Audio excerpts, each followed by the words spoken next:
it's kind of a Hobson's choice. You tell him everything, and he doesn't understand the impact of it. And then he shares it disproportionately or doesn't protect it. And again, it's not just the information, it's about the methodology by which you got it and the humans that actually put their lives at stake, whether they are our people or our allies and partners people. I mean, to not understand that and then be casual with it is just breathtakingly reckless in the case of the president.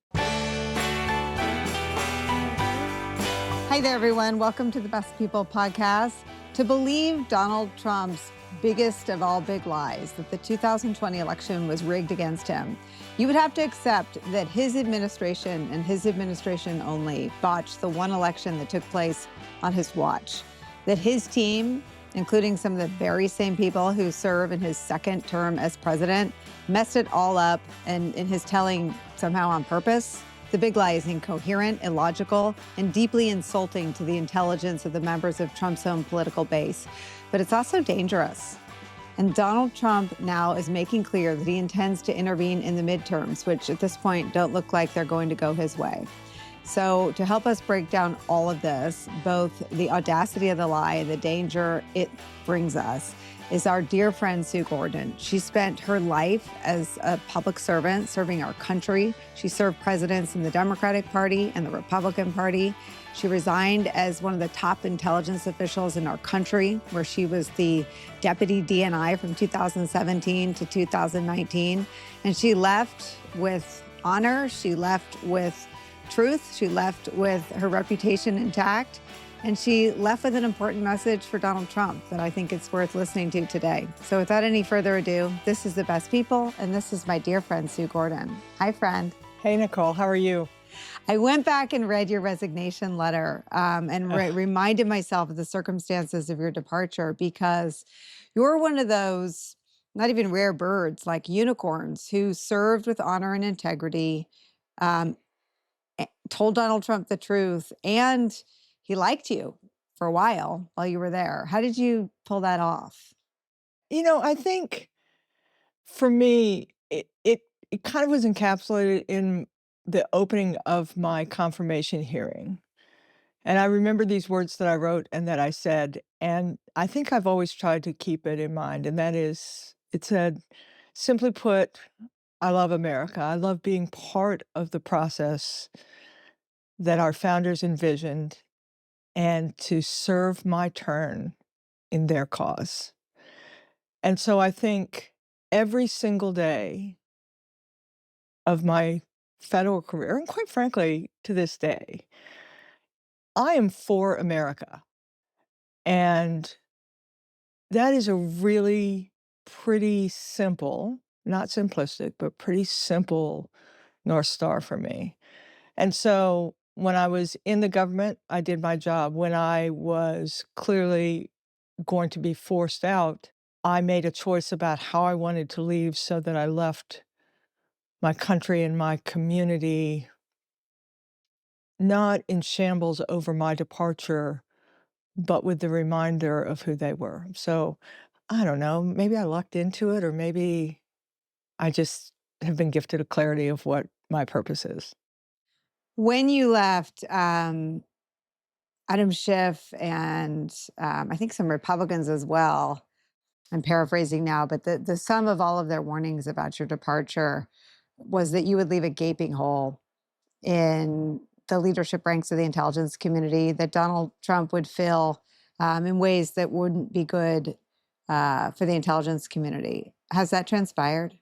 Yeah, I think leadership matters. And and I hope I say that in a way that no one thinks that I think I'm special, but even though the strength of the intelligence community is in the women and men, it it does matter how they're led, the standard that's set, the backs that are had. And the reason why the intelligence community, for the most part, chooses leaders that have a background in intelligence, particularly in that position, is because it is a unique discipline that is disproportionately dependent on, seeing the truth, being ruthless about your presentation, being willing to be inconvenient, and then still participating in the decision-making process. And that just it takes some experience and it takes some courage and this takes some understanding of what the real job is to be able to pull that off day after day. And so what happens when you put in leaders that don't understand that or don't have that background, or then worse, as we see now, who seem to be driven to please a person rather than serve a nation, I think you're seeing that erosion of the uniqueness and the contribution of the intelligence community. The women and men are still fighting really hard, but the contribution is all dependent on its ability to be presented, defended, and heard, not in its correctness or incorrectness, but the fact that it is. Does Donald Trump consume intelligence on a regular basis, or did he when you were there? It was not my experience that he read much. And we had some really good briefers. So remember, when you walk into the Oval Office, your job is to really make sure that what you need to say gets heard.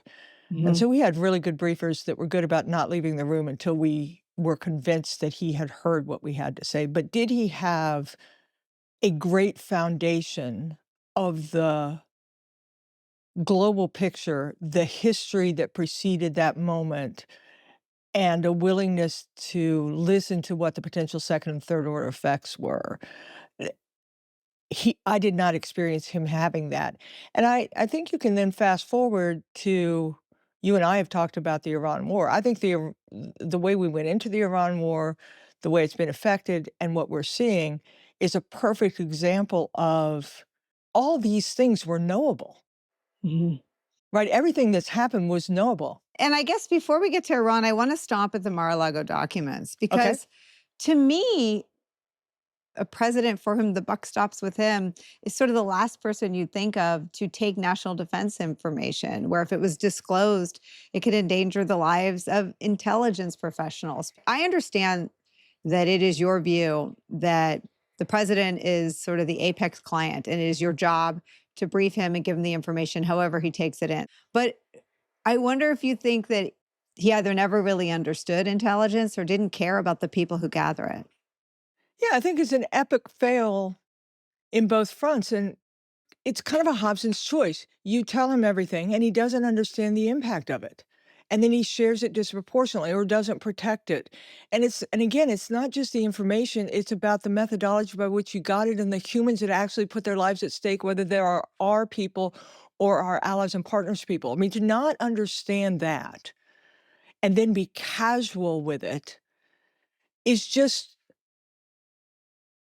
breathtakingly reckless in the case of the president. And because he can talk to everyone, because the law allows it, but the reality should preclude it. So in that direction, it's awful. And we see that effect. We see that effect whether it is allies and partners who are not able to do the things they could for us before because we exposed it by allowing our information to get out there, or in lives that are lost, or in people that won't work with us anymore. And that makes us weaker. But it's bad on the other side because if you choose not to share all that information, right? Can you imagine me saying, even though I have this information, I'm not going to share it with the president of the United States that's making the most consequential decisions? Did you ever do that? Did you ever hold Not a something back from chance. him? Did you ever want to? Were you ever scared to tell him something? I was never scared to tell him anything. Because that was responsibility and because we didn't see this future then. We really did believe that we were trying to make him understand. I mean, listen, details are always withheld if they're not germane to the point you're trying to make, but never a conclusion that was important. So, you kind of see both sides, both in this situation when the president is not responsible in his actions, either in sharing or not sharing. It Yeah. breaks the whole system. How do you expect somebody below that to know how to adjudicate, "Oh, should I tell him everything?" Or, "I'm gonna keep something away." It breaks. And so you're seeing that failure now. If he is believable that no one told him that the Strait of Hormuz would be closed, it is almost beyond imagining how intelligence has value and our system can work if the person at the top of it who has the most power feels the least responsibility. Has he broken intelligence? I think it is in all our institutions, and intelligence is no different. We've lost so much talent. There's so much stress inside the system um, that I think it's probably not as robust as it was, but the women and men that are still there are fighting really hard and pulling really hard. And I know there are a lot of leaders that are trying to keep their eyes in the boat. But to your question, Nicole, it does matter whether intelligence is able to remember that its only job is to see what is rather than what is preferred, and to be willing to be massively inconvenient in the retelling of that. And if that doesn't happen, then I would say intelligence has lost its value because that's its role. So telling the truth, even when it's uncomfortable, even when the top client, the Yep. president, doesn't like the answer. I've walked into rooms with leaders whose shoulders slump when I walk in the room because they know I'm about to steal their decision space, With the truth. because that's what we do. Because policy doesn't require the decision maker to decide in our favor or not. But our system works because you have to know the whole picture, and we bring an important part of the picture.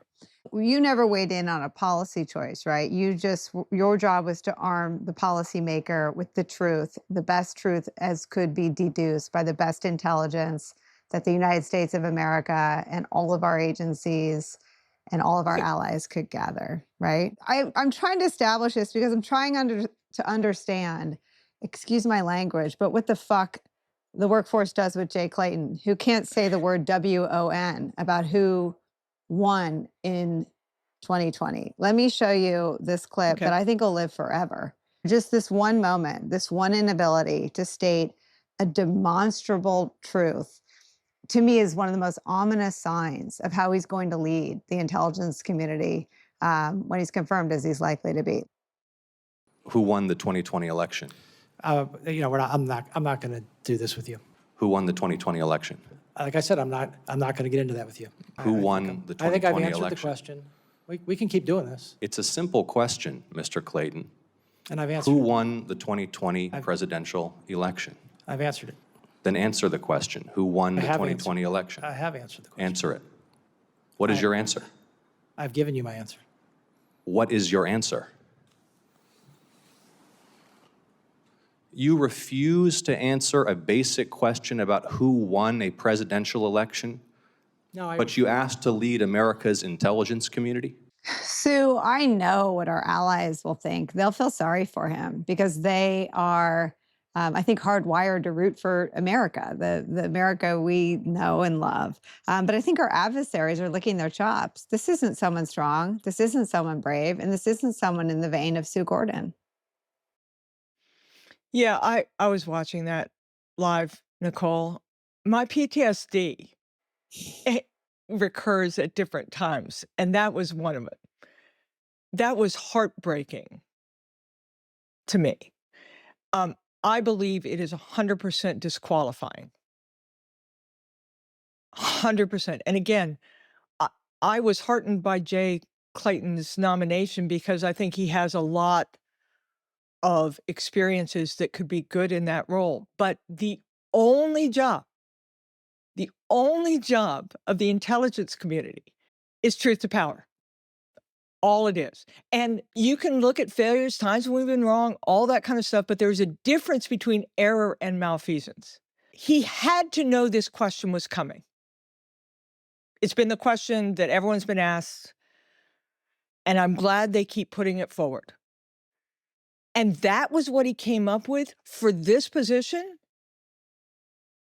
I don't want to say it, but I'm gonna. You might as well shut down the community, because now how can we have any confidence, especially on the backs of what happened under Director Gabbard, where we know that inconvenient assessments like the one of Venezuela, people lose their jobs over because it wasn't convenient. You've lived through that. You're seeing what happens when you don't have an intelligence community and a state and a diplomatic community that is in full fighting trim. And then he comes in and says that? That is so weak ass.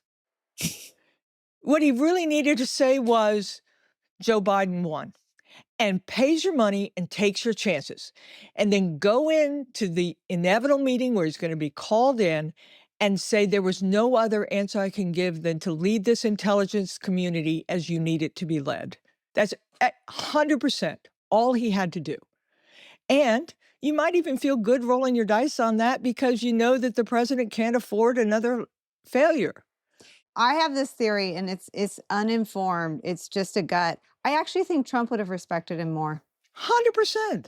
I don't think Trump 100%. likes the weakness. I think he demands the loyalty, but I think there is a little, glitch in his wiring, whatever it is, where I don't think that made him like Jay Clayton more. I think that made him respect him less. A little bit going back to the Mar-a-Lago conversation, the problem is now you've set a standard. Let's say he gets confirmed.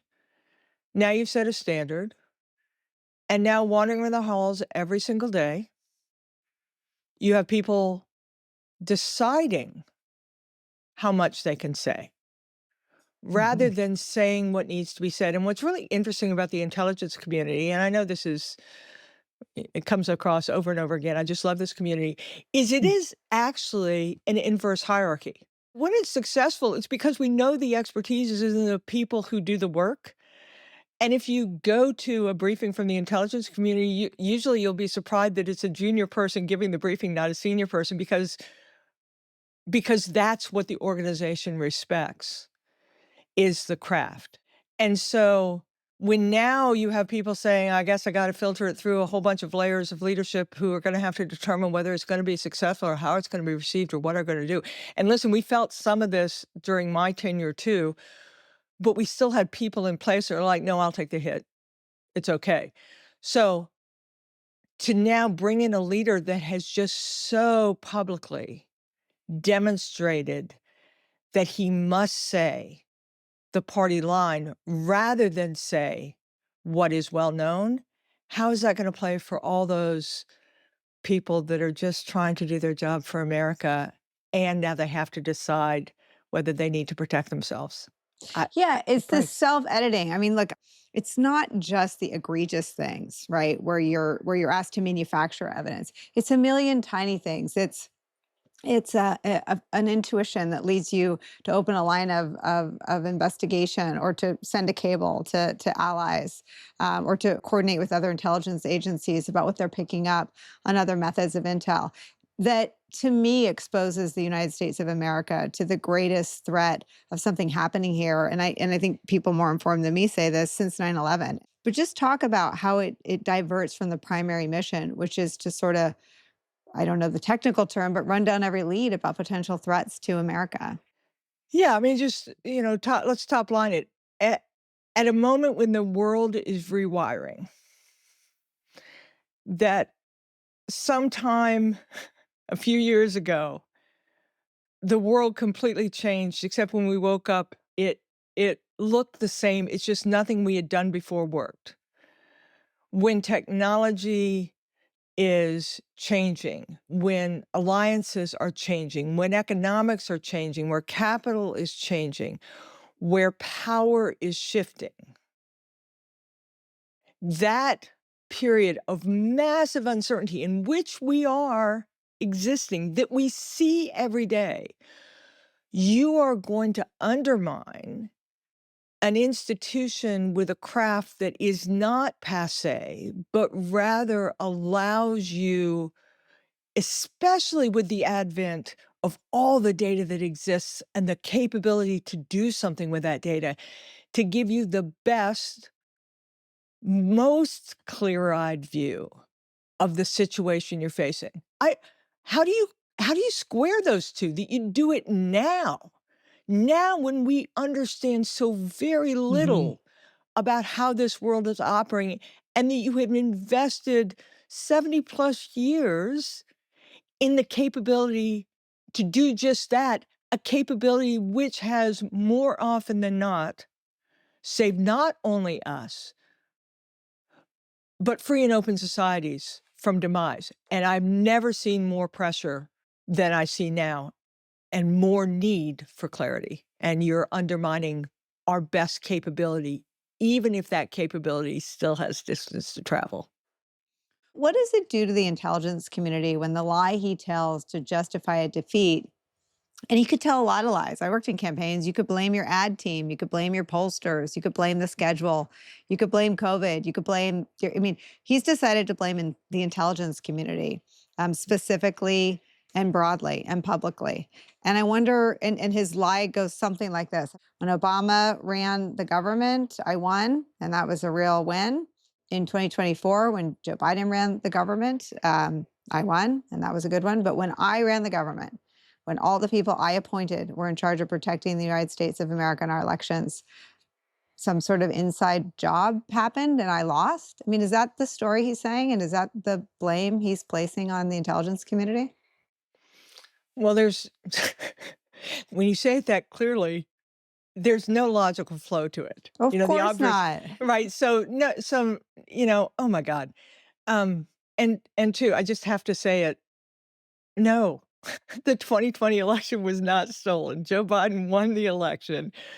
It was a scary moment for this nation when we realized what was happening with our adversaries and competitors and what they were trying to do to influence it. But man, the work that was done then and since then has been really quite remarkable. Um, you know, everything is undermining the intelligence community. The craft is hard enough, um, but these are real humans with Yeah. real lives. And they live every day because intelligence is never about an equation. My God, if you wait till you're certain, the advantage is gone. So every single day, these women and men are working to be able to acquire the information that allows us to make an assessment that they know can be turned around with one piece of data, and yet still they provide it so that we have advantage. To then say that those people who may make error, we could go through history and talk about errors and that, Mhm. but are somehow not for America and then would do anything to harm it, that are out there harming a president, the same thing that makes them in peril of too often pandering to a president is the one thing that they would never do, which is they are in such service to this nation and even to the president that the idea that the president is then saying that they're trying to do something to this country or to him that is un-American, you can't believe it. And so I'm not as worried about the women in the intelligence community because I'm so proud of them and because I believe in them and because there are still people supporting them. But let me tell you who I am worried about, the American people. I've been out how many years now? But I go on TV and I'll say something that I think is about the issue about national security. And you would not believe what shows up in social media or in my inbox. I am told that they know where I live. I am called horrible personal things. So my problem is not that social media is a perfect reflection of America, but the problem with what he's doing is he's making America, Americans not believe in us.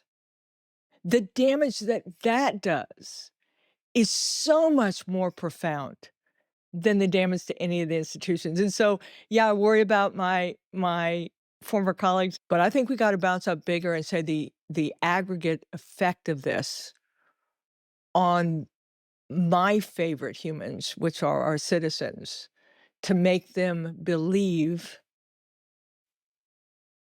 that they can't trust us. And I don't know how you surge trust in a crisis, Nicole.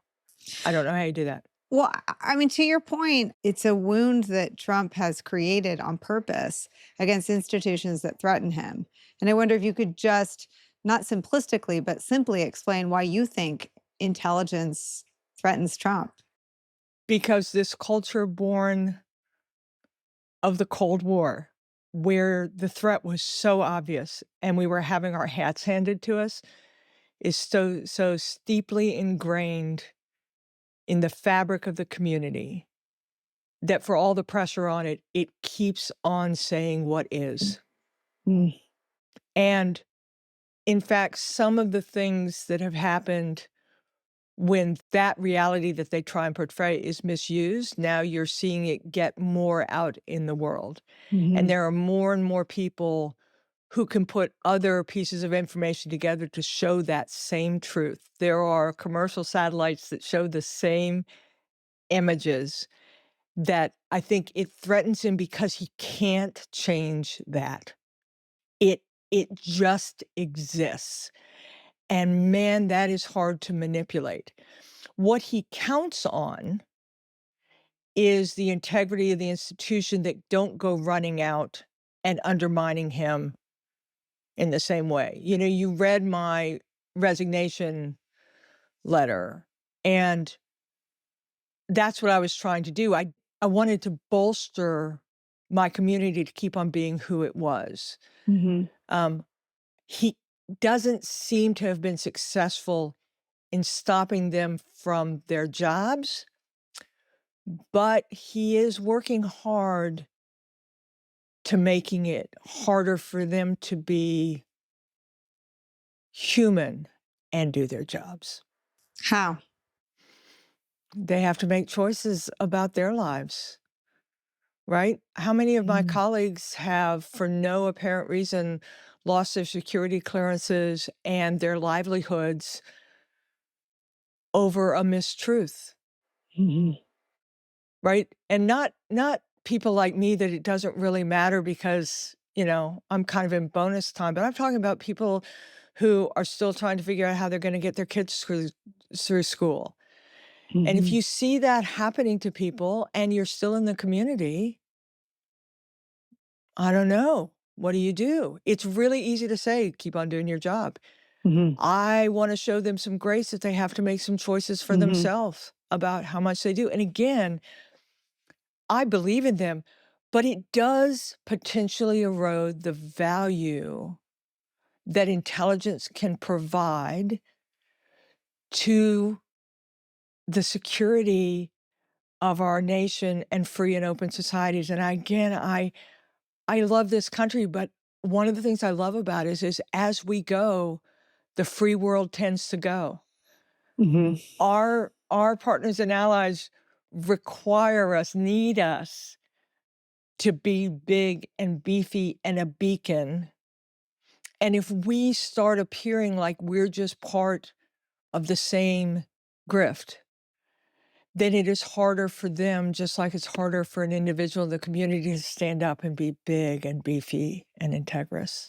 What impact does it have on our relationships and our standing around the world for the Yeah. president of the United States to have his most profitable year as our country's president, to make $2 billion in 14 months?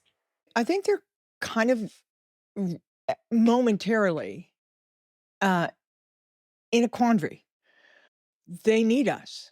Mhm. We are still a nation of laws. Doing business with us is still better. We do bring remarkable capability that we're putting on display in Iran right now, but we have remarkable and so they need us, right? And so they can't go so far as to turn away, nor, by the way, should we be so egotistical that we think we don't require them. We do. So I hate that piece too, but they're stuck because they need us and because aligning with us is better for them, more trustworthy. Our resources, our partnership is better for them. But when I talk about rewiring, you're seeing it. You're seeing the rise of what I'll call pesky sovereignty, where these nations are saying, I may need them still, but I will start to prepare myself for a world where I don't have to rely on them. Who does that And benefit the most? well, in the short haul, great question. In the short haul, man, uncertainty is hard for democracies. Mhm. Right. So in the short haul, you're seeing it even here that autocracy, whether it is in China and the things it's able to do because it can dictate what its private sector does, Right. um, autocracies are neat, right? They can just set direction and enforce it Mhm. happens. And listen, our own president said, "I alone can save you." I mean, that's a Yeah. version of you have to go along with what I say because I'm the one that's doing it. Democracies are way messier, Yeah. Herding um, cats. Yeah. herding cats, Mm. and they're slow by design, right? Right. It's the slowness that gives us legitimacy. So in the short haul, this rewiring, this disquiet, this uncertainty creates opportunities for adversaries and competitors to create mischief. And you're kind of seeing it go on. I think what's really interesting now that we're, what, so many years into this, our citizens are banding together, the world is banding together. It's getting harder and harder to have it be ignored what's happening. And so there is strength coming just in the recognition of what's being done. But in the short haul, it benefits those that are not distracted by trying to change. I want to come back to this squeeze on the intelligence community. And I want to show you some relief, I thought, for the accusations Trump has leveled for, I think, the better part of 6 years from one of the most MAGA-y, is that a word? MAGA-y advisors he has. This is John Solomon attesting to a truth that you and I know it was true. From the outside, it looked like his job was to cherry pick intelligence to back up Trump's lies, but he seemed to do the opposite. Let me show you what he said after Trump's address to the nation. Did you acknowledge that there were no votes changed in 2020? All I can acknowledge is what the intelligence shows, right? I only know the intelligence community has zero evidence that someone has flipped, that a foreign power flipped a vote in 2020, 22, or 24. You're able to acknowledge that Venezuela has not tampered with voting machines in the United States? No, the intelligence is very clear. They did it on their own machines. Why is it important that they did it on their machines?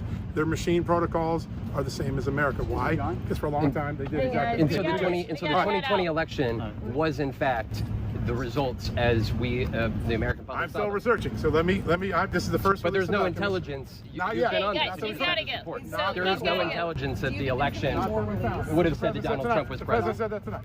That's all that I think needed to be said to align with the fact that the threat of interference, of weighing in on public opinion, has been so prevalent for so long. But to have John Solomon say the intelligence is clear, there is no evidence that a foreign power has flipped a single vote, feels like a really, really important disclosure to come from deep inside the MAGA fold. Yeah, and what's wonderful about it is not only is the intelligence clear, but the determination that there was nothing that happened is goes far beyond the intelligence community because the intelligence is even the intention, even their statements about themselves doesn't exist. But then all the work that has been done subsequently, it doesn't support it. So I mean that's a profound statement. I think it was interesting that he knew he'd gotten into it and he's backpedaling as fast as he can. But Like there physically, isn't. like physically walking backward. Physically, it was like, it's just, Yeah. it was crazy. But I mean, yes, all of that. Yeah. And I mean, unbelievably that he releases those documents, much like many of Director Gabbard's releases. Read them. It doesn't say any of what they say it says. So, Correct. yes, America. Yes, we have adversaries and competitors who would like to shape our elections. No, it has not happened. And yes, we have lots of work that's going on to preclude it from happening. So go out and And if vote. you don't believe Sue Gordon or Nicole Wallace, you can believe John Solomon. I want to turn to Iran. To hear him post about committing war crimes and atrocities, it hurts me as an American, but it also endangers the lives of the military. Has no one told him that, or does he not care? Oh, of course, people have told him that. Um, we told him in the first administration it was inconvenient. That's why he got people around him that were not going to tell him those things, and yet still those things get told to him. So of course he hears it. I try really hard not to get in someone's head about what they care and don't care about. It is not my experience that the president believes in anything, and that it is so disproportionately transactional. That is different from saying that some of his ideas aren't good, some of his policies don't have merit. This is just, has conviction such that when conditions change, he doesn't just move with it. He tends to want what he wants. And in this administration, there seems to be less purposeful friction to him getting it. Mm. And so then when reality rears its head, he has to create some other reason to justify that as happening, different from, I guess we need to recalibrate. And you saw it as recently as Secretary Hegseth's testimony. Mhm. We need to make sure that Iran never gets a nuclear weapon. They didn't have one. They had no more activity moving for it. So how do we keep on? What are we doing now? Right. Why are we still bombing now? I have children who volunteered to serve and served in harm's way. What are we conducting these operations for? What? Either it's already accomplished, I think probably so, or we need to recalibrate whether this is the way we're going to get it. But to keep on pounding the ground with women and men who choose to serve their turn, seemingly oblivious to the relative additive value of what we're doing today, that seems to simply be our unwillingness to sign an agreement where we get less than some outcome that we are never going to get. And we're putting real humans, friends of my children, people I know, in harm's way. For what? Why isn't there anyone that can say that to him? Maybe I need to call him. Would you? Maybe that's what I do. I think I fall into the category maybe of the people he likes the most, people he fired, but didn't write a book. Exactly. Exactly. You can say things to him. I've said things to him. But you do have to have some conviction that allows you to do it in a straightforward manner. He doesn't seem to be even the same person he was in the first administration. How? More cruel.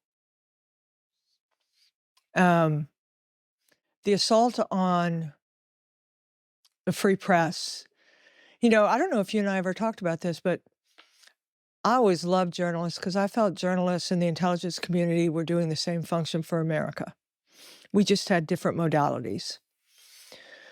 So interestingly, I think the intelligence community hates the attack on the free press, even though you all can be pesky sometimes, because it's diminishing what we're best at as confronting reality over the whim of an individual, right? That's what this whole thing is about, power of the people.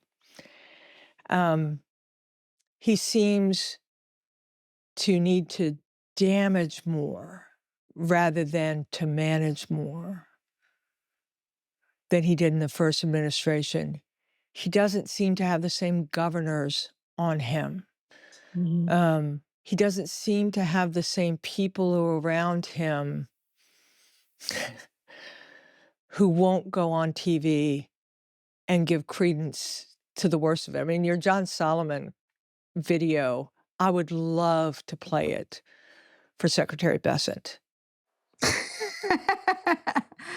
Bessent, to me, says the most ludicrous things. Like, there's no way Bessent was this person 36 months ago. No way. And again, he has stature. He has abilities. Correct. When he was confirmed, you sat there and said, okay, right? then I can sit here saying to you in the summer of 2026, it isn't the worst thing in the world to lose your job if you did that while still standing on the line. It's the only thing we have. And again, we don't work for the president. We work for the American people. But the whole premise of our nation is that the power is with us. The reason it's slow is so that this kind of stuff can't happen. And I wish all our leaders, all our, the people that are appointed, the people that get asked questions in their confirmation hearings, those senators and the Congress members that seem to be willing to fall in line, I wish they would remember who they're working for.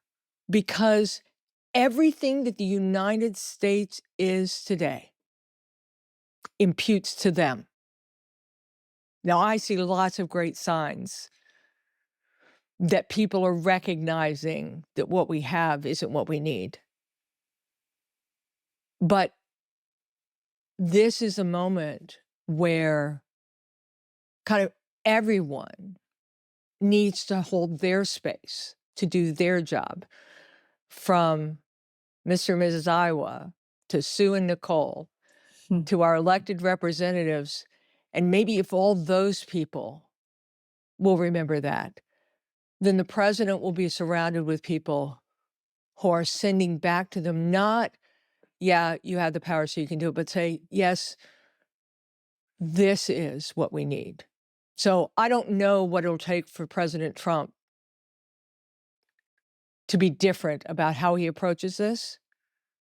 But I do know if everyone else who held space could see clearly what this is about and held theirs, he would have less room than he does today. Why do you think the private sector can't stand their own ground? I mean, why, like you're an honorable public servant who walked away from a workforce you revere.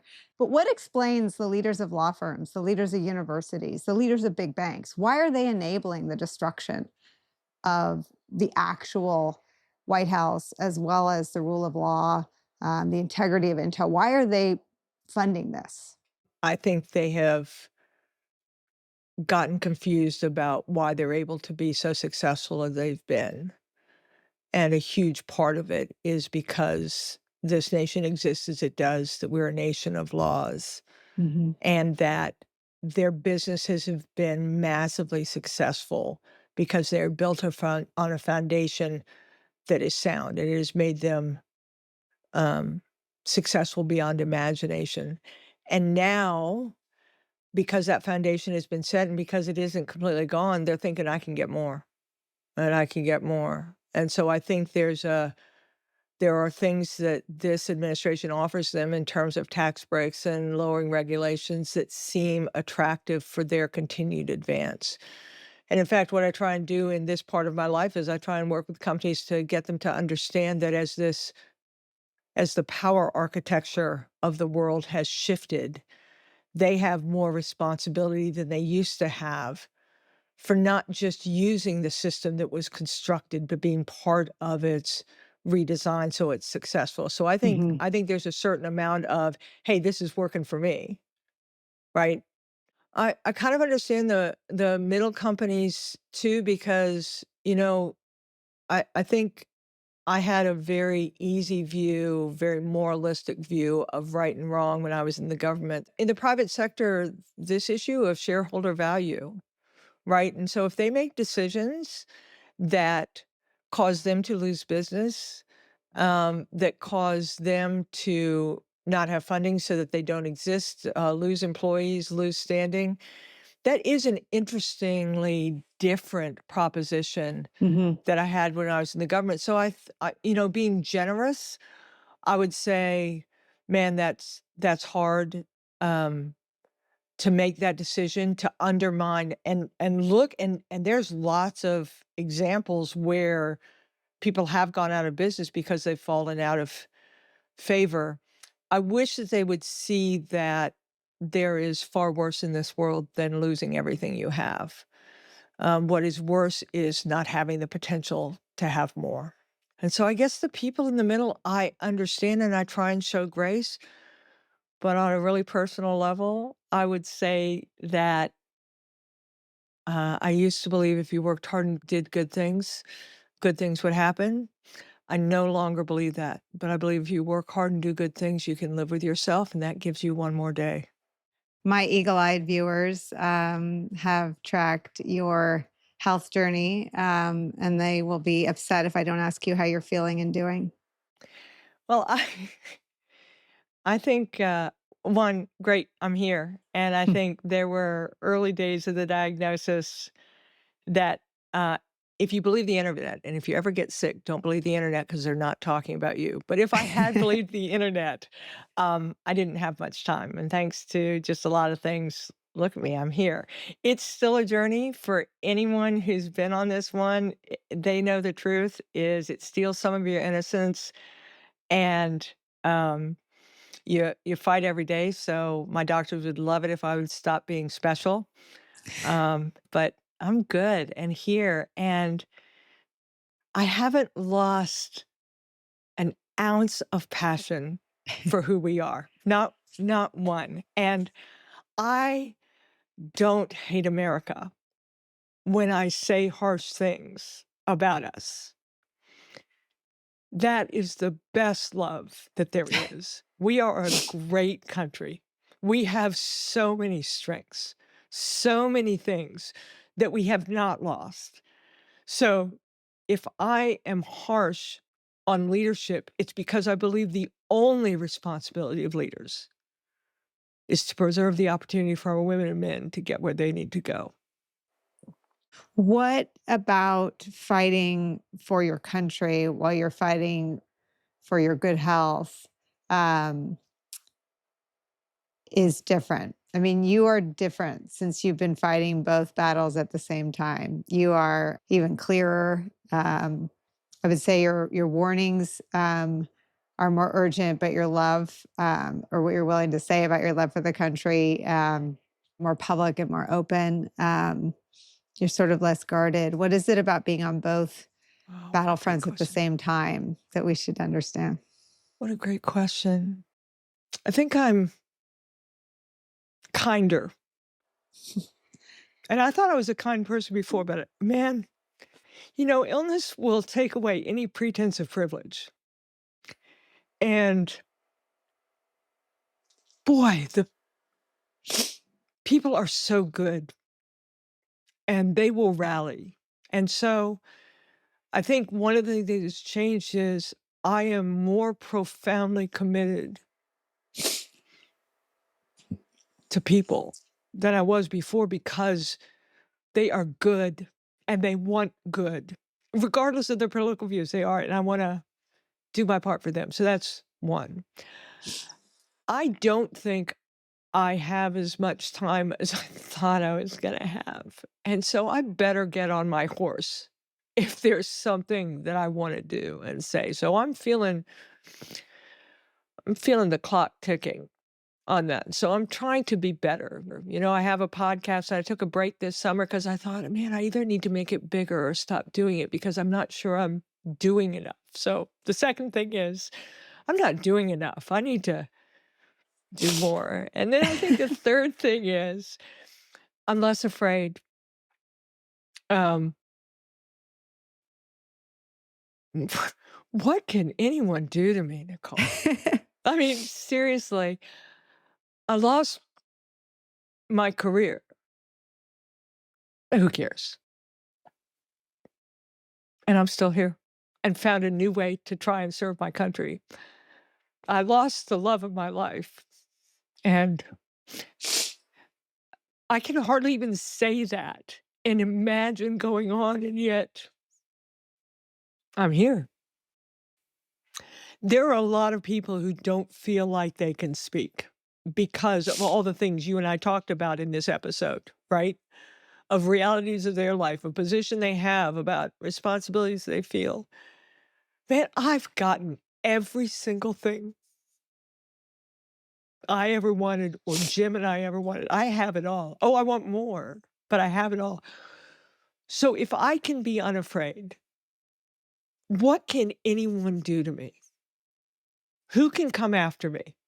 If the president decides after listening to this podcast that, oh my gosh, he needs an executive order against me, I'm going to say, bring it, right?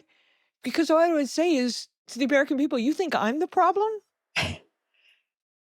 So I think it's changed me in ways that I never, certainly never wanted, probably didn't need, but I'm trying to take advantage of the person I've had to become because I don't get to be who I was. How do you sit in that unafraid part? Did I say I hate you? I mean, seriously. Nicole, I'm a steely-eyed hunter, and you make me cry. You made me cry. Because, man, life is good, and if you have a minute, do something with it.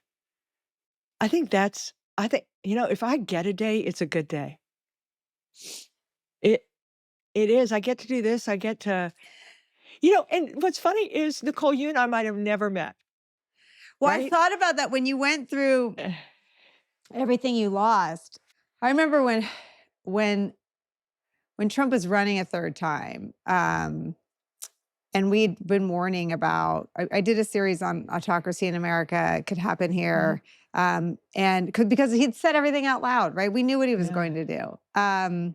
He campaigned on being retribution, and then I remember after he won and seeing all the people kind of like, to your point, I mean, the reporters got up and reported that Trump had won decisively. Like America's sort of open source intelligence agents reported the truth. It was that Donald Trump had won. He was president again.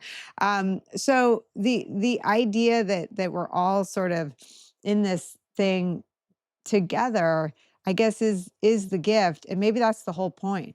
Like maybe trying to get to the other side is something you do out of fear. And something that you're not foolish enough to do when you feel lucky to have the day and the moment. Yeah, maybe. When President Trump was elected the second time, one of the things I did is I called a bunch of my friends. I said, if he asks you to serve. You did? Yeah. Wow. Hell, Nicole, if he'd asked me to serve, I would have done it. Now I would have been fired every single day. But for the people that I hope listen to this, I just don't think people in general understand those people who choose to serve are doing so because of a profound love, even if they see some reality that they think is hard, they still do it. And the other thing I have to say, and this is for, the party that is smug about this moment. When my PTSD was worst was when the Biden administration wouldn't bring me back in because I was from the Trump administration. What happened?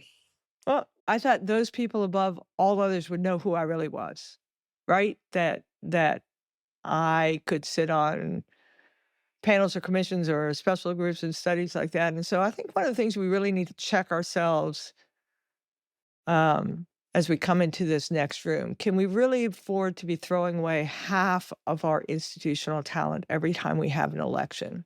Yeah. Because of the misperception that people who serve their country, even though when they go into a voting booth, they surely vote in that privacy, that they still are not beholden to anyone. And I think we've got to get over that because you and I have talked about this. We are breaking ourselves. Now, granted, we were broken before, but we are broken. We are getting more broken. This administration isn't capable of building new. They might get temporary actions, but they're not building new. So we're going to have to, as a nation, decide to rebuild our institutions in a new way to recognize the way power has moved in a digital world. Who's going to do that if we can't hire anybody because they're the wrong party? I mean, we've got to get on that. There are so many things we need to do. Our founders' vision is spectacular, and we know it works. This collision of capitalism and democracy in perfect tension is brilliant, but our institutions and our laws didn't imagine this world. Let's get together and make it so. We cannot be without government, and our government has to be better. Man, there are people that can help do this. Let's not shut them out. I love you so much. Your friendship is one of the bright beacons of this chapter in my life. Thank you so much. Back, Esther.